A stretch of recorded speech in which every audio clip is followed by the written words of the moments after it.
Rafflesia ആർണോൾഡി ലോകത്തിലെ ഏറ്റവും വലിയ പുഷ്പം. ഇന്തോനേഷ്യയിലെ മഴക്കാടുകളിൽ കാണപ്പെടുന്ന ഈ അപൂർവ പരാത സസ്യം പൂവിടുമ്പോൾ ചീഞ്ഞ മാംസത്തിൻ്റെ ഗന്ധമാണുള്ളത്. പ്രാണികളെ ആകർഷിക്കാനാണ് ഈ ഗന്ധം. ടൈറ്റൻ ആരം അമോർഫോഫാലസ് ടൈറ്റാനം എന്ന ഈ പുഷ്പമാണ് ലോകത്തിലെ ഏറ്റവും വലിയ പൂങ്കുലകളുള്ള സസ്യം. റഫ്ലേഷ്യയെ പോലെ തന്നെ മോശമായ ഗന്ധമാണ് ഇതിനുമുള്ളത്. ഡ്രാക്കുള സീമിയ ഇതൊരു എപ്പിഫൈറ്റിക് ഓർക്കിഡാണ്. കുരങ്ങിൻ്റെ മുഖത്തോട് സാമ്യമുള്ള ഈ പൂക്കൾക്ക് പഴുത്ത ഓറഞ്ചിൻ്റെ ഗന്ധമാണുള്ളത്. ഡെവിൾസ് ഹാൻഡ് ട്രീ ചിരന്തോഡെൻഡ്രോൺ പെൻറ്റഡാക്ടൈലോൺ എന്ന ശാസ്ത്രീയ നാമത്തിൽ അറിയപ്പെടുന്ന ഈ പുഷ്പം നഖങ്ങളുള്ള കൈകൾ പോലെയാണ് കാണപ്പെടുന്നത്. ചോക്ലേറ്റ് കോസ്മോസ് ഏറ്റവും അപൂർവവും വംശനാശം നേരിടുന്നതുമായ ഈ വനപുഷ്പം വിടരുമ്പോൾ ചോക്ലേറ്റിൻ്റെ സുഗന്ധമാണുള്ളത്.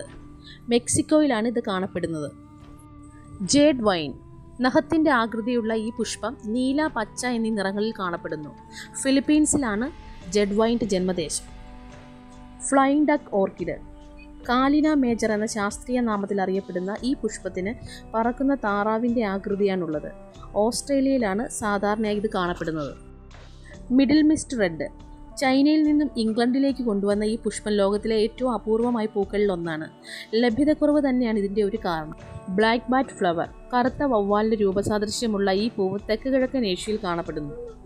യെല്ലോ റാറ്റിൽ കണ്ടാൽ ഒരു കൊച്ചു മഞ്ഞക്കിളിയെ പോലെ ഇരിക്കുന്ന പൂവാണ് യെല്ലോ റാറ്റിൽ ചെടിയുടേത്. അടുത്തുള്ള സസ്യത്തിൽ നിന്ന് പോഷകങ്ങൾ ഊറ്റിക്കുടിക്കുന്ന ബിരുദൻ കൂടിയാണ് ഈ സസ്യം.